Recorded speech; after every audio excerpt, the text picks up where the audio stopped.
Stopping on a quiet Georgia road, Malik knows the drill. But this time it's different. Malik Owens, an Army colonel, has seen a humiliating storm of racism that he's seen ruin his life.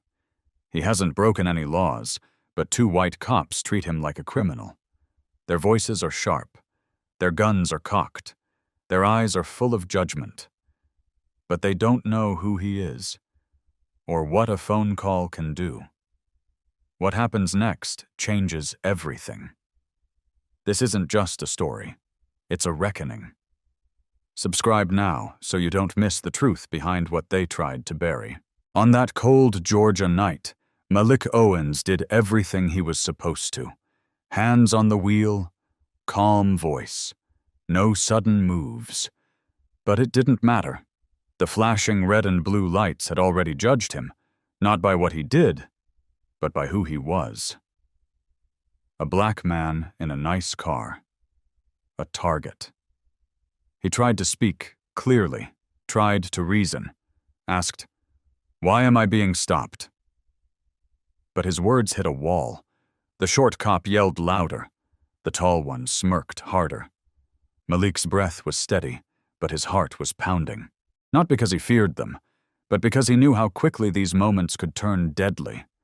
They wanted control, and they didn't care what laws they broke to get it. "Step out of the vehicle." The gun was already drawn. Malik obeyed. He moved slowly, deliberately, showing them his hands. But even that wasn't enough. They pushed him, insulted him, said he must have stolen the car, accused him of welfare fraud. They wanted a reaction. Malik refused to give it. He tried to walk away, but they shoved him again. "Get down on your knees," one barked. Malik said no. "I have the right to stand." The other cop hit him. Hard. The back of Malik's head throbbed, but he stayed standing. They pushed again. Another blow. Malik fell to one knee. His pride told him to stand, but his survival told him to stay down. He raised his eyes. "Why are you doing this?" he asked. But they only laughed. "Because we can." Malik was no ordinary man. He had served this country, led soldiers into battle. But here, on his own land, in his own home state, he was nothing to them. Just a black suspect, just a problem to be handled. He tried to reach for his phone. "Don't move," one shouted. Malik froze. He explained, "I'm calling someone." But they mocked him. "Who are you going to call? Your mom?" Still, Malik dialed. The phone rang once, then answered. "General Anderson," the voice said. Malik, his voice shaking but strong, replied, "This is Colonel Malik Owens. I need help." The cops didn't hear what was said next.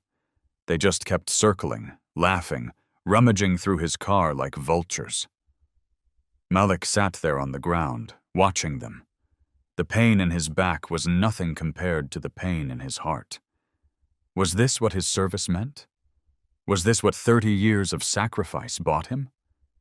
He had bled for this country. And now he bled again. This time, from a scraped face and a broken spirit. Then something changed. The police radio crackled. A voice shouted through, "Wilson, Miller, release the man immediately!" The two officers froze. Their smug faces dropped. They looked at Malik again, this time not with power, but with fear. "Who did you call?" they asked. Malik didn't answer. He didn't need to. He just reached into his coat and pulled out his military ID. They read it. And for the first time that night, they understood who they were dealing with. But it was too late. Sirens wailed again. This time, a black SUV arrived. Not just any vehicle. It was internal affairs. Out stepped Chief Harper. He didn't smile. He didn't shake hands. He just said, "What have you done?" The officers tried to explain, but the body cams told the truth. Every word, every threat, every slur, recorded. Chief Harper didn't need more. He looked at Malik, then at his men. "You're both suspended, effective immediately." Malik stood now. Slowly, he brushed the dirt from his pants. His voice was calm, but his eyes burned with something deeper than anger, disappointment. "If I weren't a colonel, would I still be alive?"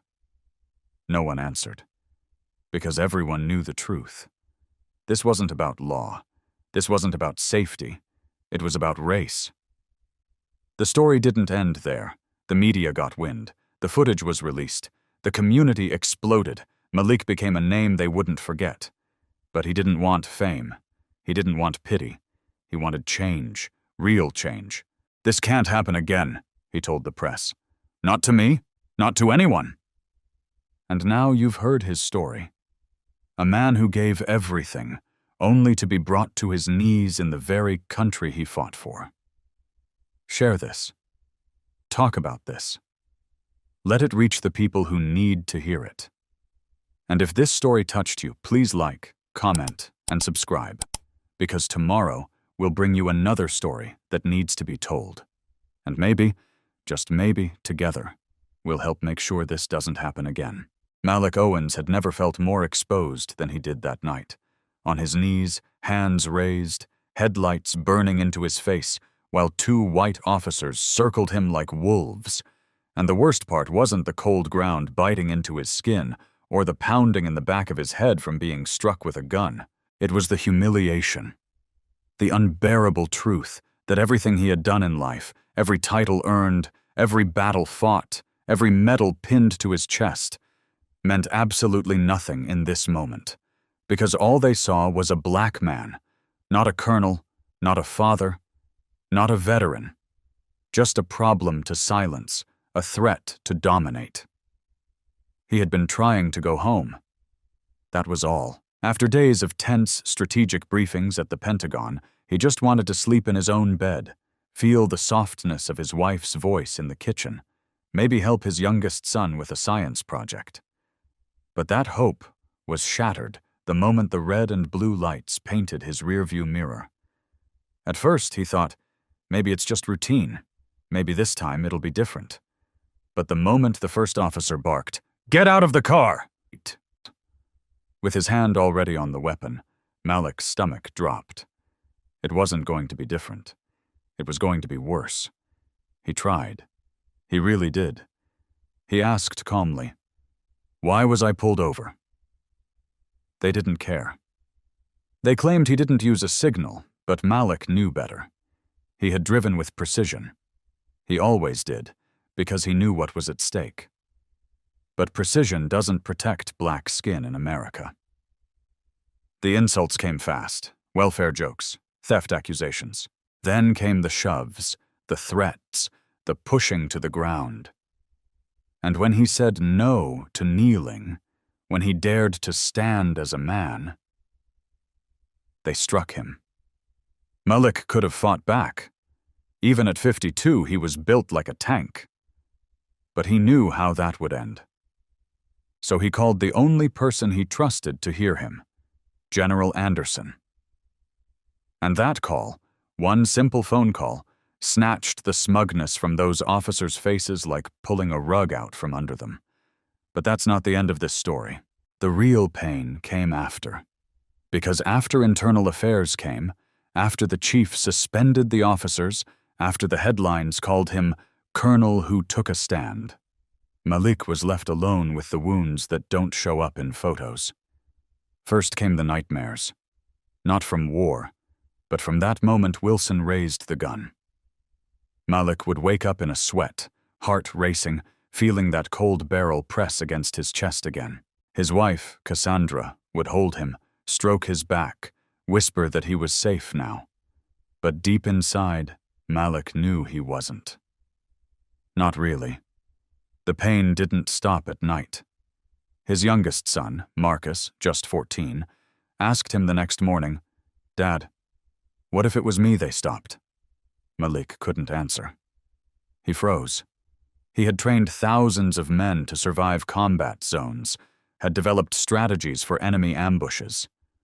But he had no strategy for protecting his son from racism. And that tore him apart. Media outlets kept calling. They wanted interviews, sound bites, a new viral story. Some even asked if he could cry on camera. Malik refused. He didn't want to be another symbol. He wanted something real. Justice that didn't end with 2 suspensions and a press conference. But the system wasn't built to heal men like Malik. It was built to survive itself.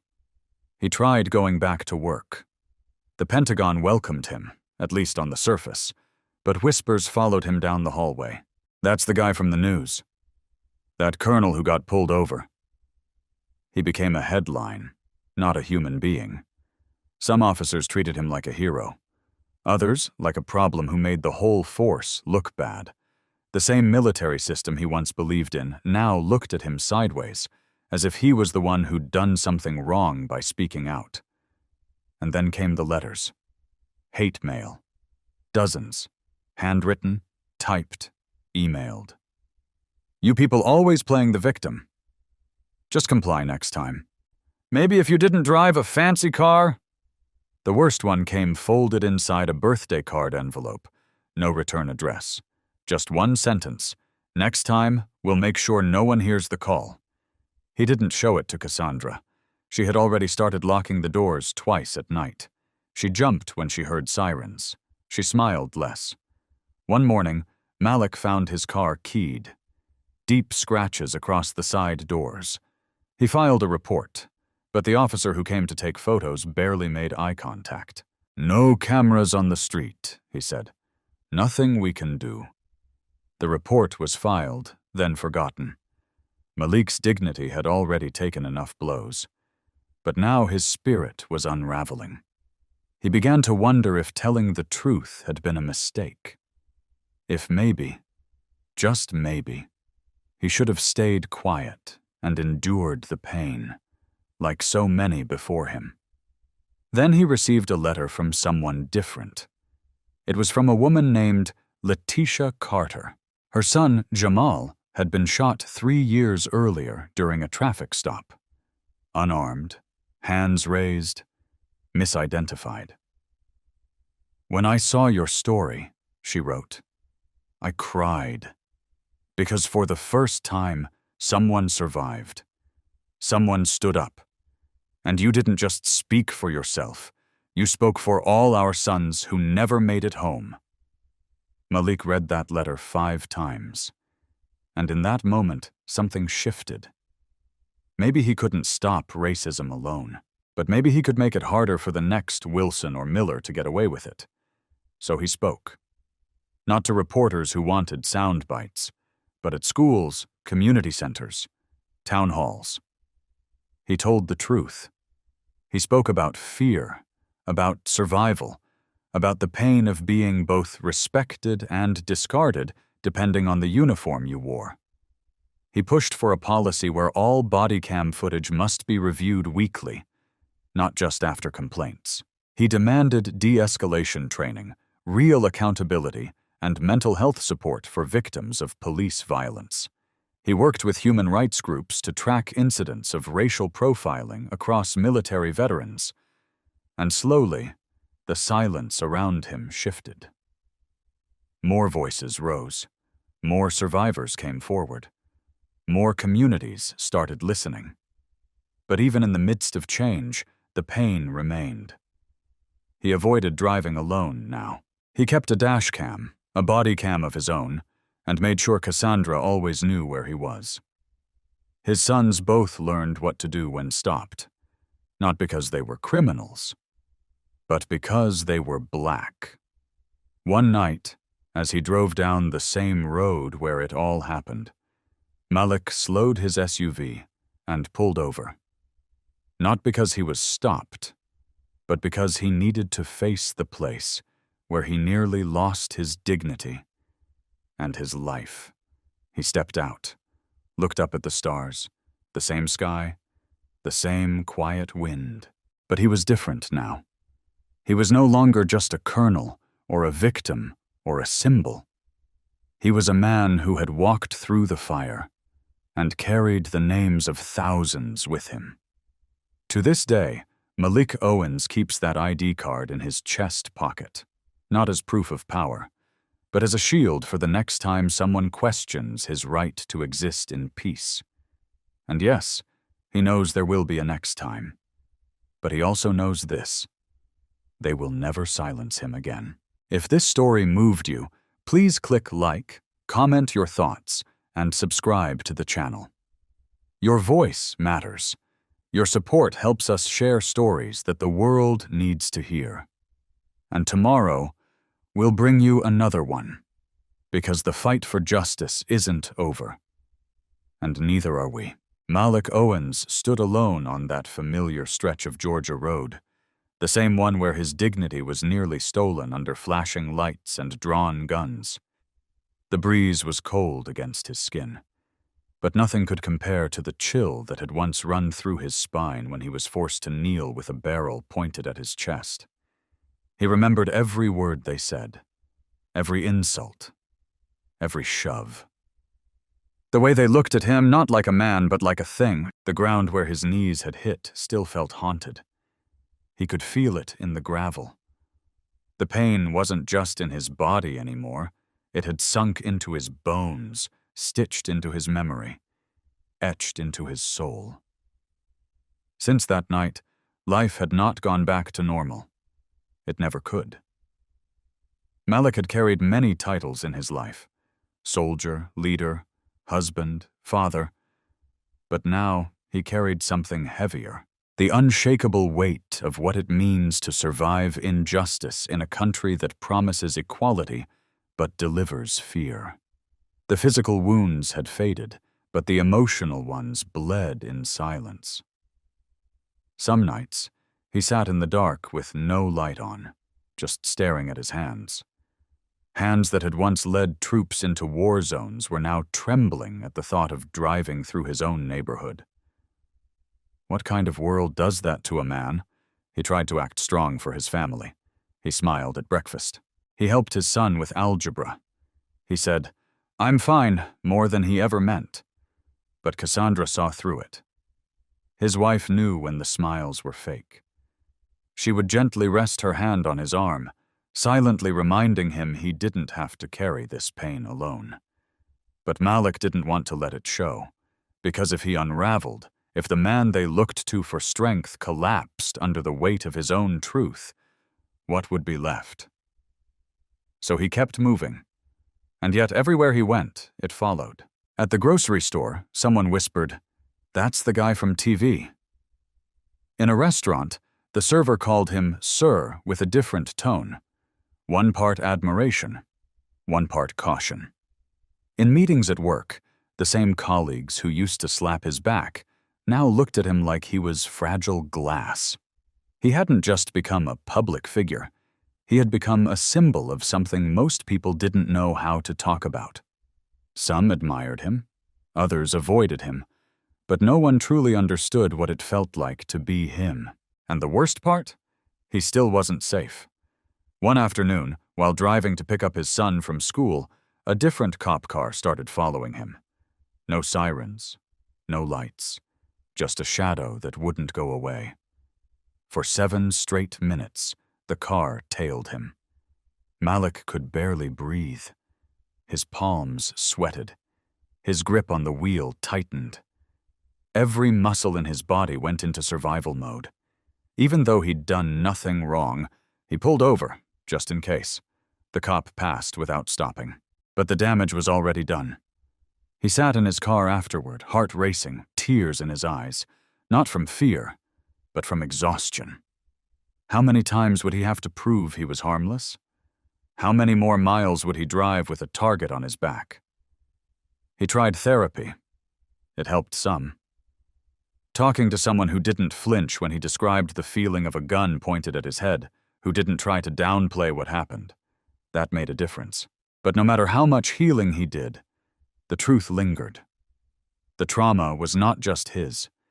It was shared by millions. It stretched back generations. He had just lived the latest chapter of an old story, And that truth is what drove him. He started attending community forums, speaking at high schools, standing in front of rooms full of young black boys and saying, "I know how scared you are. I've been there." His voice cracked once, during a speech at a town hall, when a mother in the crowd asked him, "How do I keep my son alive?" He didn't have an answer. And maybe that was the answer. One night, while speaking to a group of veterans, he shared the worst moment of it all. Not the gun, not the insults, not the ground under his knees. No, the worst moment was when he looked into the eyes of Officer Wilson and saw that man smiling, as if hurting Malik gave him joy, as if destroying a life was just part of the job. "That smile," Malik said, voice shaking, "is what I'll never forget. Because that was the face of someone who believed he'd never be held accountable." And that's why Malik couldn't stop. Even when the news cycle moved on, even when social media found a new story, Malik stayed. He kept talking, kept fighting. Because silence is what allows injustice to grow roots, and he refused to be silent. Still, the cost was high. He started getting headaches, sharp, blinding ones that made him sit down and close his eyes just to breathe. Doctors said it was stress, trauma. He wasn't sleeping well. He started forgetting little things, where he parked, who he was supposed to call. Cassandra begged him to rest. "You don't have to carry the whole world, Malik," she whispered one night. But he looked at her with tired eyes and said, "If I don't speak, who will?" One evening, he got a letter in the mail with no return address. Inside was a photo of him on his knees from that night, taken from the officer's own body cams. Someone had leaked it. On the back, scrawled in messy handwriting, were 4 words: "You got lucky once." He didn't tell his family. Instead, he filed it away in a folder labeled, "What It Means to Be Black in America." But he never stopped. He stood on stages and told his story again and again, even when it hurt. Even when the tears came. Even when people said, "That can't be real." Even when some told him, "You're making it about race." He told it anyway, because it was about race. And he wasn't going to let the world pretend otherwise. He worked with lawmakers to propose new legislation: automatic review of traffic stop footage, independent oversight for misconduct cases, and a mandatory database of officers with previous racial complaints. It wasn't just talk. He wanted results. And in small ways, things began to shift. The town where it all happened replaced its police chief. They brought in new training programs, community liaisons, and a board made up of citizens to review police complaints. It wasn't enough, but it was a start. And sometimes, a start is the most powerful thing of all. 1 year after that night, Malik returned to the same spot. This time, he wasn't alone. Hundreds stood with him: activists, veterans, parents, students. Candles lit the roadside. A mural had been painted on the sidewalk. Malik on one knee, not in submission, but in resistance, face raised, eyes defiant, dignity intact. As he stepped to the microphone, the crowd went silent. He took a breath. "I am not a hero," he said. "I am not perfect. I'm just a man who got tired of kneeling for the wrong reasons." He looked out over the sea of faces, some black, some white, all listening, and continued. "They tried to break me that night. But what they didn't realize is that every time they knock one of us down, 10 more stand up. I'm still standing, and I always will." Then he paused, and with a quiet strength said, "If you're watching this, if you've ever felt afraid, if you've ever been told you don't belong, if you've ever had to teach your children how to survive instead of how to live, I see you. I am you." He looked into the camera.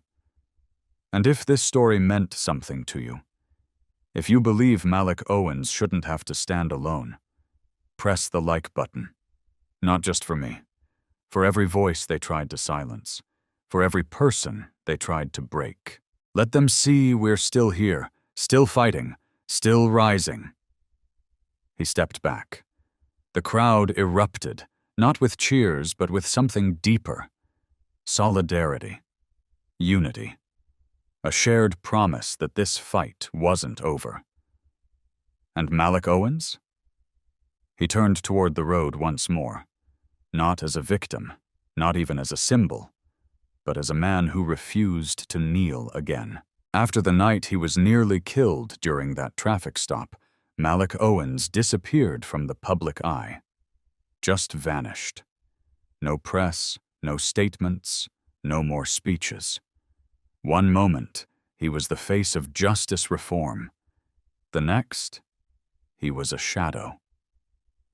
Even his closest friends didn't know where he'd gone. People assumed the pressure had broken him, that he'd chosen silence. But they were wrong. Malik wasn't hiding. He was preparing. What the world didn't know was that Malik had begun uncovering something far bigger than the injustice he'd suffered on that road. Something buried deep inside the system. Something dangerous. It started with a letter. Hand-delivered. No stamp, no sender. Inside was a single sheet of paper with a short message. You were never meant to survive that night. They wanted you gone. But it's not over. Malik stared at the note for hours. He showed it to no one. But he didn't sleep that night. Instead, he went down into his basement, pulled out a dusty steel box from behind the furnace, an old military-issue safe. And inside was something only 3 people in the world knew existed. A classified drive from a covert assignment in Afghanistan, back when Malik was embedded with intelligence units. On that drive were surveillance algorithms, access keys, and a hidden back door into several U.S. law enforcement networks. It was never supposed to be used again. But that night changed everything. For weeks, Malik worked in silence. He built an off-grid workstation, burned through secure data lines, cross-referenced bodycam logs, internal memos, Jeeps logs, and sealed complaint records. What he found chilled him. There wasn't just one corrupt officer. There wasn't even just one corrupt department. There was a network, an informal alliance of rogue officers and local leaders who used traffic stops and street encounters to target, detain, and suppress certain individuals, often black veterans, activists, or outspoken leaders. People like Malik. He wasn't stopped randomly that night. He had been profiled and flagged. The deeper Malik dug, the darker the secrets became. And soon, the silence around him wasn't peaceful anymore. He started noticing strange things. His internet speeds slowing only when he accessed police records, black SUVs parked a few blocks down from his home at odd hours, unknown logins attempting to breach his encrypted folders. Someone knew he was searching. Someone wanted him to stop. But Malik didn't stop. He reached out to an old contact, Derek Liu, a cyber intelligence analyst he'd once saved during a bombing raid. Derek owed him his life and didn't ask questions. Together, they built a ghost trail, uploading the data Malik collected to an anonymous network of whistleblowers and reformers. The more Malik found, the more he realized he couldn't bring this down with speeches or press conferences. This wasn't a movement. It was a war. One night, a brick was thrown through his window. Attached was a note. Next time, it won't miss. That same week, Cassandra took their kids and left for her sister's home out of state. Malik begged her to go. He needed them safe, and he couldn't promise safety anymore. He started moving differently, switching vehicles, using burner phones, logging his location in code. It wasn't paranoia. It was survival. Then, something unbelievable happened.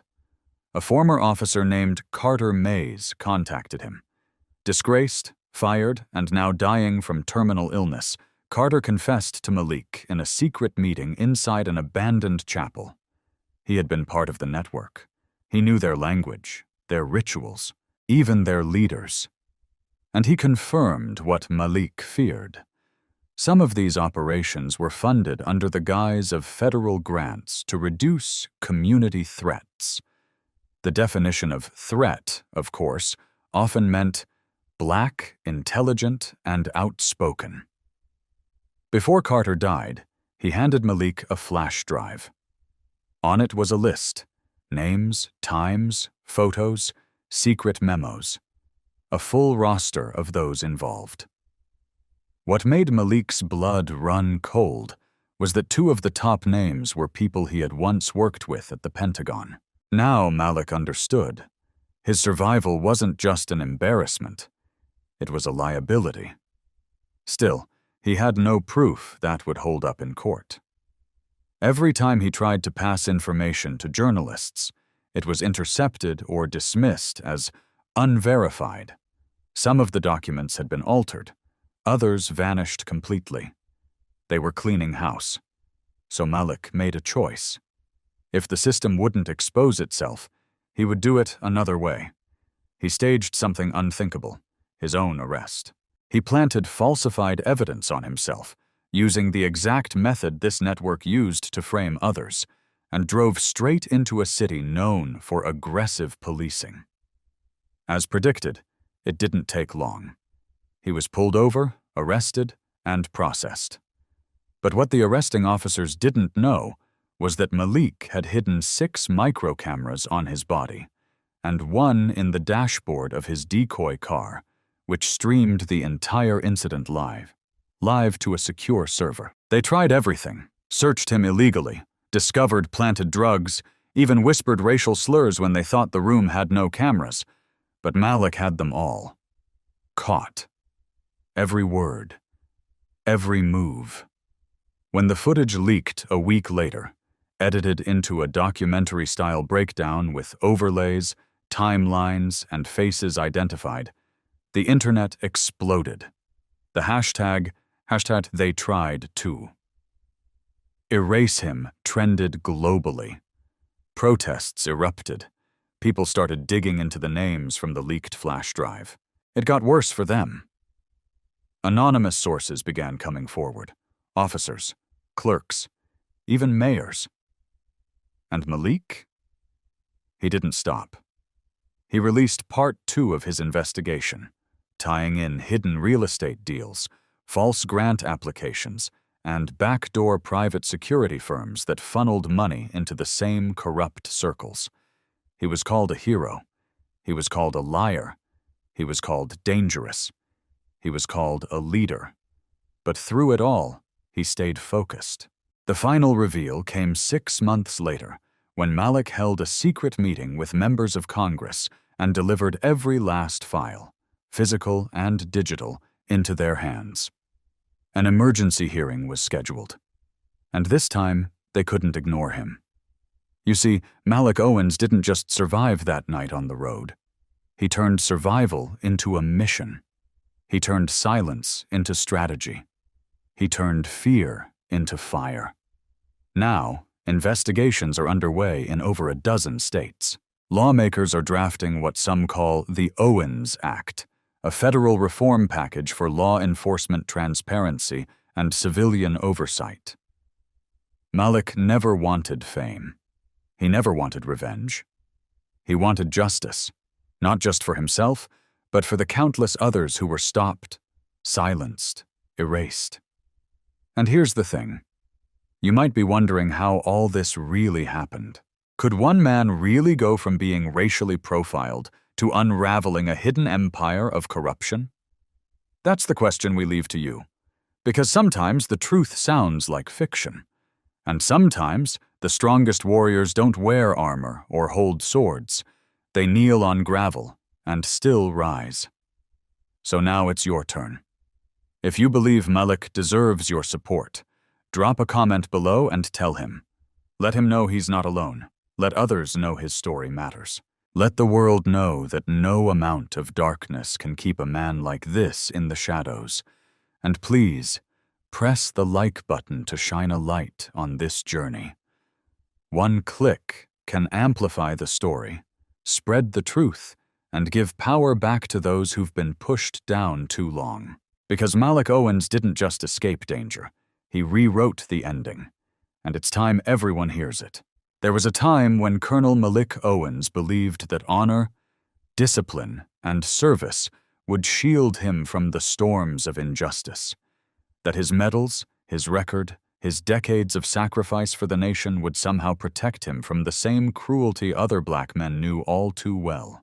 But that illusion shattered the night he was forced to his knees on a cold Georgia road, hands raised, with a gun pressed against his chest. Not by enemy soldiers on a battlefield abroad, but by 2 police officers in his own country. That night should have broken him. It almost did. But what the world didn't know, what no one saw behind the headlines and interviews, was everything he had endured before that night, and the incredible, dangerous path he walked afterward to escape the grip of a system built to crush him. That wasn't the first time Malik was targeted because of his skin. It started when he was just a kid, 10 years old, walking home from school in Alabama, when a police cruiser pulled up beside him and a white officer asked, "Whose bike is that?" Malik had saved all summer to buy it. He tried to explain, but the officer took it anyway, said it was probably stolen. That was the first time Malik cried because of a badge, but not the last. Still, he grew up disciplined, enlisted at 17, climbed the ranks, became a colonel, earned the respect of generals, soldiers, and world leaders. But even in uniform, he was stopped at airports, questioned at security checkpoints, followed in stores. He told himself to brush it off, to keep walking, to be better than their hate. But that night, it all came back. The night he was pulled over, he hadn't broken a single law. No speeding, no signal missed, no broken light. The only thing they saw was a black man in a black SUV. To them, that was enough. They ordered him out, mocked him, called him a welfare cheater, treated him like a criminal, a nobody. They struck him, forced him down, tore through his car like scavengers. And through it all, Malik stayed calm. He had faced armed terrorists, outsmarted warlords, stared down missiles, but nothing made his blood boil like being dehumanized on his own soil. And when they laughed in his face, thinking he was powerless, Malik made a choice, a calm, quiet, calculated choice. He reached for his phone.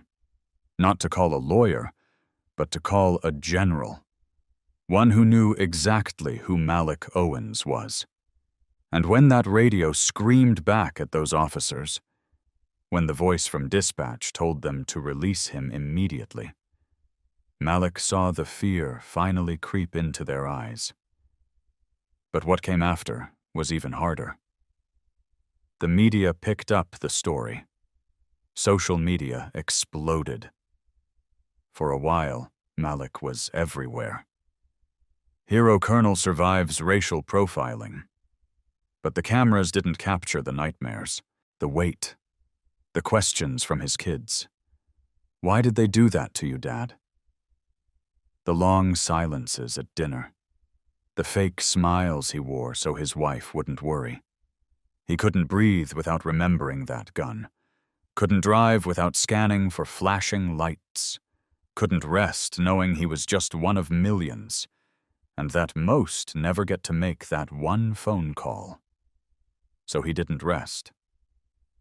Instead, Malik began pulling at the threads that held the injustice together.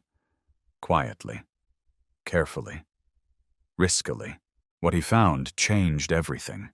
He discovered he wasn't pulled over by chance. He had been watched, tracked, marked. Not for anything criminal, but for what he represented. A black man with power, with voice, with influence. Someone who couldn't be controlled. The deeper he looked, the more corruption he uncovered, internal police chat groups filled with coded language, records of false arrests, memos about target profiles that disproportionately matched men who looked like him. The hardest part? People he once trusted were part of it. Names he recognized, former military colleagues, law enforcement liaisons, even Pentagon officials. They weren't just silent. They were complicit. And Malik could have stayed silent, too. Could have protected his reputation. Could have taken a settlement. Walked away. Kept his head down. But something inside him said no. Because for every Malik who survives, there are thousands of others who don't. And if he turned away now, their stories would die with them. So he took the risk. He exposed it all. He leaked files anonymously, backed up by whistleblowers. He organized quiet meetings with lawmakers. He gave his evidence to federal oversight groups. Every day, he lived with the fear that someone would come for him, that a car would follow him too long. That one night, a knock on the door wouldn't be friendly, but he kept going, and the pushback came. Anonymous threats, broken windows, a fire set outside his mailbox. "Stop or we'll make you disappear," one note read. But Malik didn't stop. Instead, he fought harder, smarter, louder. One day, he returned home to find his youngest son hiding in the closet. "They're going to hurt you," the boy whispered, trembling. Malik knelt down and promised him, "I will never let them. I will never run." The breaking point came when an old friend, once a loyal Army medic, gave him a list, a digital log of names. Dozens of black veterans, lawyers, organizers, all pulled over, beaten, or jailed within a certain stretch of counties. All flagged as potential agitators. Malik's name was on that list too, but his had a special mark beside it. Erase if needed. He stared at that line for a long time. Then he made his final move. He orchestrated a press conference, not with celebrities, not with politicians, but with mothers. Mothers of those who had lost sons to racist policing. One by one, they stood beside him and read the names. Jamal, Tyrell, Marcus, Isaiah. Malik didn't speak until the end. And when he did, his voice was soft, but it shook the room. "I was supposed to be another name on this list, another man erased. But I'm still here. So I'm speaking for those who can't." And from that moment, the system couldn't ignore him anymore. Investigations opened, departments were overhauled, several officers were fired, laws were proposed, one bearing his name, the Owens Act, designed to protect citizens from racial targeting, with mandatory body cam reviews and severe consequences for falsified arrests. Still, Malik didn't gloat. He didn't smile. He walked through the victories the same way he walked through the pain, with purpose. Because none of this erased what happened to him. It didn't erase the way those cops laughed. Didn't erase the sting of gravel against his skin. Didn't erase the way his son cried in fear. But it meant something. It meant he turned trauma into truth. He turned fear into fuel. And for every person watching right now, hearing this story, really hearing it, Malik Owens hopes you walk away knowing this. The fight is real, and the cost is high. But silence is more dangerous than any bullet, and dignity is worth defending, no matter the risk. So if you've made it this far, if this story lit a fire in your heart, press the like button right now to show your support. Drop a comment to let Malik know he's not alone, that his pain reached you, that his bravery inspired you. Because what he endured wasn't just an attack on one man. It was a reflection of what millions endure every day. And his survival? his resistance? That's not just a victory for him. It's a victory for all of us, and it's a reminder that no matter how dark the road may seem, the truth always finds its way to the light. Malik Owens never thought that the most dangerous moment of his life would come not on a battlefield overseas, but on a quiet stretch of asphalt in his own country, under the dim orange glow of a Georgia streetlight. He had survived war zones, led soldiers through ambushes, and faced bullets with unflinching resolve. But nothing could have prepared him for the silent cruelty of that night, when two officers pulled him over for no reason other than the color of his skin. No crime committed, no traffic law broken. Just a black man in a clean SUV, alone, driving home. And in that moment, it was enough to make him a target. The red and blue lights cut through the darkness like judgment.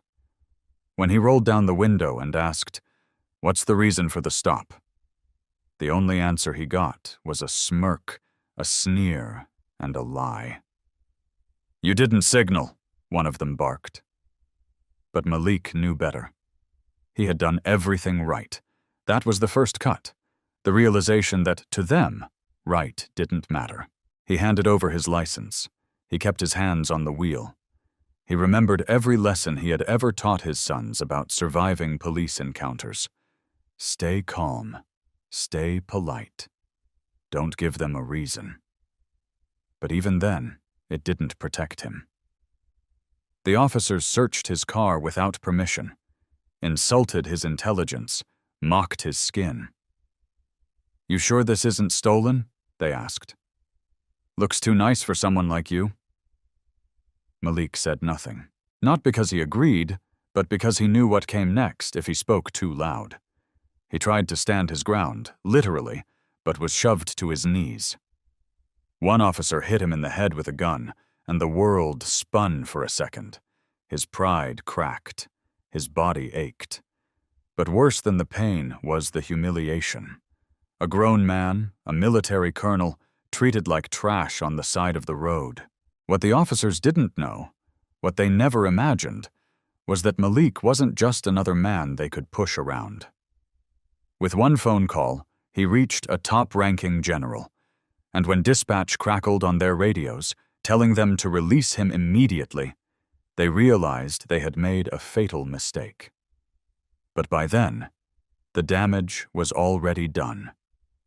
After that night, Malik tried to breathe, tried to return to normal, but nothing felt normal anymore. He couldn't close his eyes without hearing the click of the gun. Couldn't drive without glancing in the mirror every 30 seconds. Couldn't smile without feeling like a liar. His wife saw the change in him, the way he stared off into the distance during breakfast, the way he flinched when a siren rang outside. "Talk to me," she'd whisper. But how could he describe what it felt like to be reduced to nothing? What people didn't see was how hard it became just to exist. Malik stopped sleeping. Nightmares took hold. Memories of war twisted with flashes of that night on the road. He began pacing the house at 2 a.m., checking the locks, looking out the window. His youngest son asked, "Dad, are they coming back?" And all Malik could do was kneel down, hold him close, and promise, though he had no idea how to keep it. The media came and went. The headlines faded. But Malik's pain stayed, and so did the questions. Why him? Why now? Why had the system allowed officers like Wilson and Miller to keep their badges long enough to almost destroy him? As those questions burned inside him, Malik began to search. He opened files, talked to lawyers, requested body cam footage and public records. What he found shocked him. Dozens of complaints, all buried. Dozens of names, faces like his. Some had been shoved, others had been arrested. One had even died. And Malik realized it had never been about him alone. He could have walked away, let the story die, focused on healing. But something inside him wouldn't allow that. He couldn't forget the fear in his son's voice, the pain in his wife's eyes. He couldn't forget the pressure of that gun barrel against his chest, or the laughter of men who thought they would never be held accountable. So he made a decision. If the system wouldn't expose itself, he would do it for them. It was risky, dangerous, but Malik had been in danger before. He began collecting stories, sitting down with other victims, listening, recording, mothers who had lost their sons, fathers who had been wrongfully imprisoned, veterans like him, betrayed by the country they fought to protect. With every name, every tear, every voice added to his growing archive, Malik felt a weight lifting, but also a responsibility deepening. He shared his findings with journalists.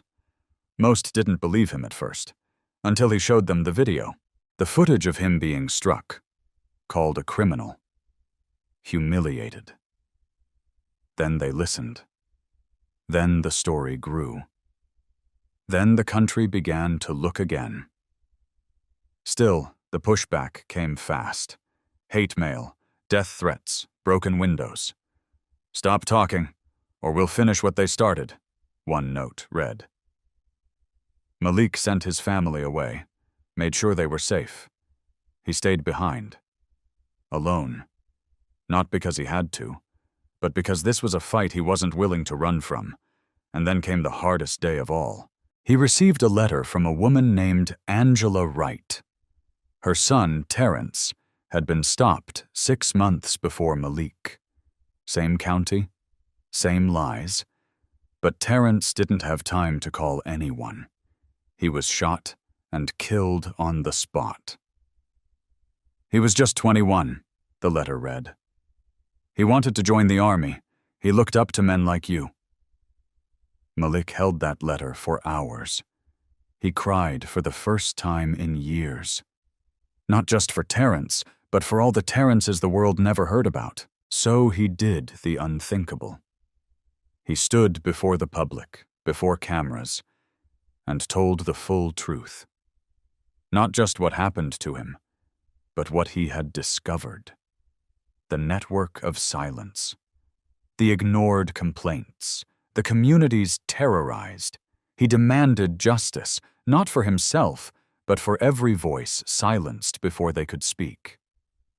At first, they tried to discredit him, said he was exaggerating, said he had an agenda.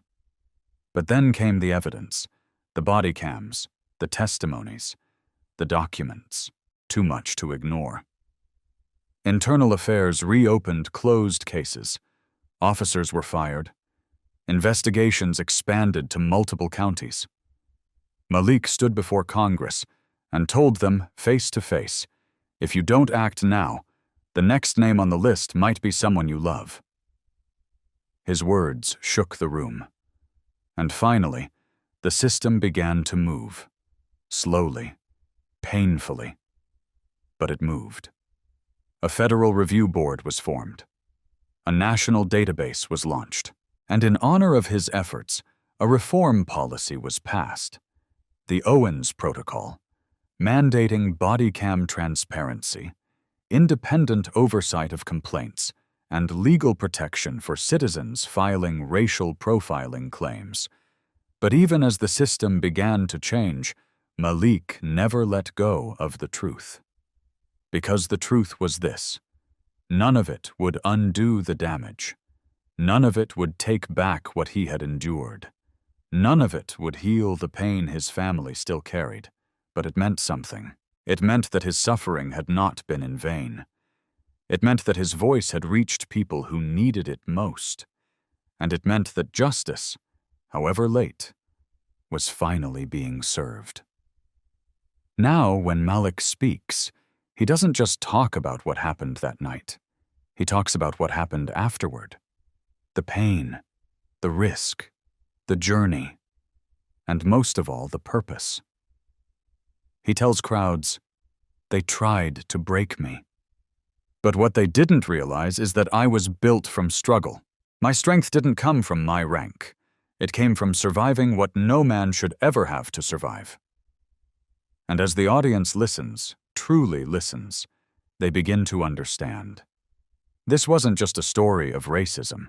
It was a story of resistance, of rising, of turning pain into purpose. So if you've made it to this moment, if your heart is heavy, if your eyes are wet, if your fists are clenched in anger, or your soul stirred by truth, Malik Owens needs your voice. Press the like button now to show him he's not alone. Leave a comment to let him know you see him, you believe him, and you stand with him. Because stories like Malik's deserve more than just sympathy. They deserve action, they deserve justice, and they deserve to be remembered. Malik Owens stood on the steps of City Hall, watching the crowd below him swell with people. Students, veterans, mothers, teachers, activists, faces of every shade, holding signs that read, "Justice for all," "Stand with Malik," and "We are not invisible." The cold wind brushed past his cheeks, but he barely noticed it. His mind was somewhere else.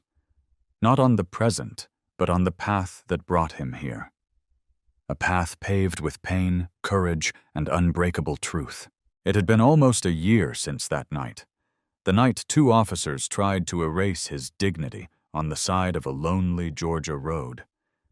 A year since he knelt on the gravel with a gun to his head, treated not as a man, not as a soldier, not as a citizen, but as a threat, because of the color of his skin.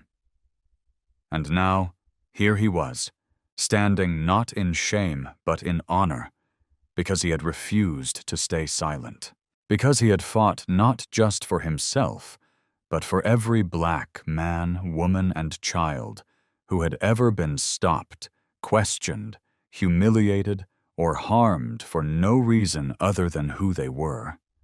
The city behind him had changed. Slowly, painfully, but undeniably.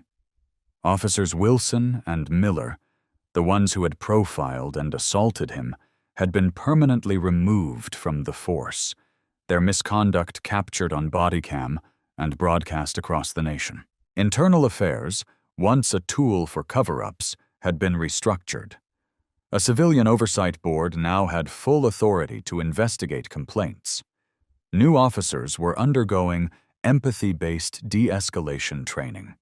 And most importantly, a new law, the Owens Protocol, was signed, mandating full transparency on all traffic stops with clear penalties for racial profiling.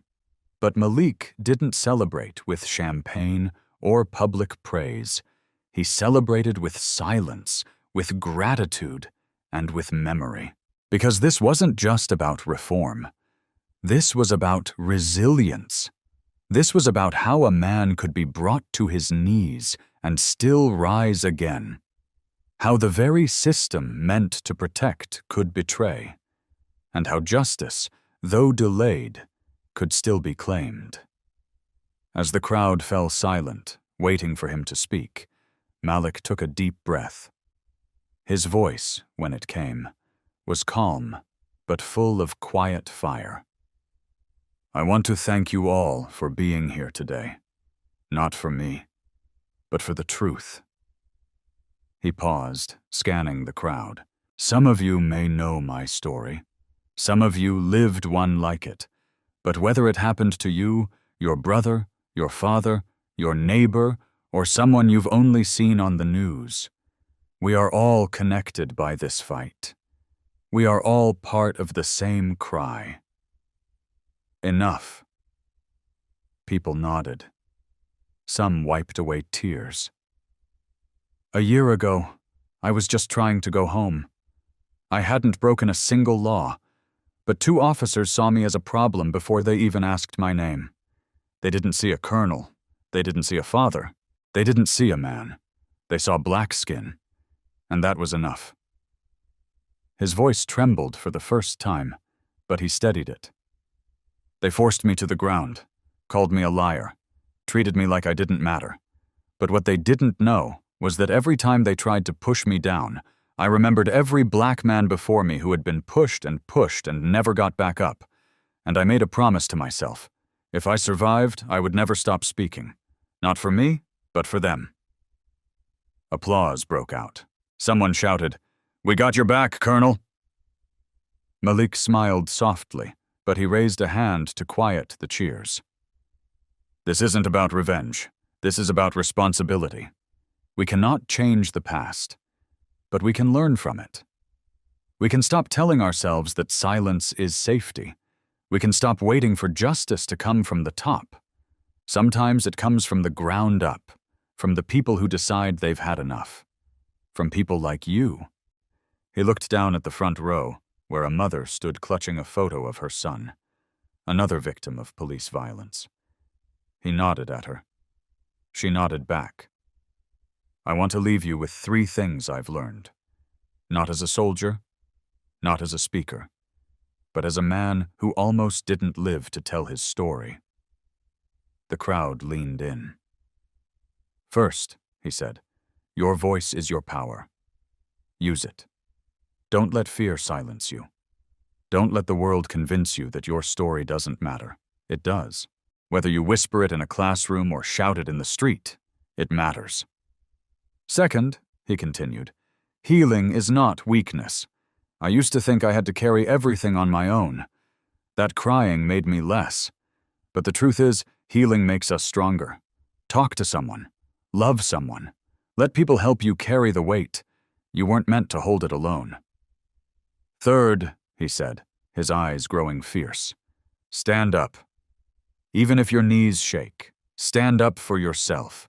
Stand up for your community. Stand up when the world tries to convince you that being silent is safer, because silence is what allowed this system to grow, and courage, your courage, is what will tear it down." There was a long, quiet pause. Then a wave of clapping began, and soon the entire crowd was on its feet, cheering, not just for Malik, but for the truth, for the journey, for the justice that had finally arrived. Malik stepped back from the podium, his heart full. This wasn't the end of the story. It was the beginning of something new. A movement not built on anger alone, but on truth, unity, and hope. Later that evening, alone in his study, Malik opened a letter from a young boy in Ohio. It read, "Dear Mr. Owens, I saw what happened to you. I'm scared that it could happen to me too, but then I saw you stand up and fight back, and now I'm not as scared. Thank you for being brave." Malik closed his eyes, and for the first time in a long time, he felt peace. Not because the world had changed overnight, but because he had helped it move a little closer. So now, to everyone listening, to everyone who followed his story from the very first night on that dark road to this moment of triumph, we ask you to do something small, but powerful. Press the like button to show Malik that you believe in what he stood for. Leave a comment to encourage him, to share your thoughts, to say, "I see you." And if you believe stories like his can change hearts, laws, and lives, subscribe to this channel so you never miss another one. Because tomorrow, we'll bring you another truth. Another voice that needs to be heard. Another light in the darkness. And just like Malik, you might find the courage to stand, even when the world wants you down. Thank you for walking with us through this journey. Justice begins with stories, and yours might be next, as might be.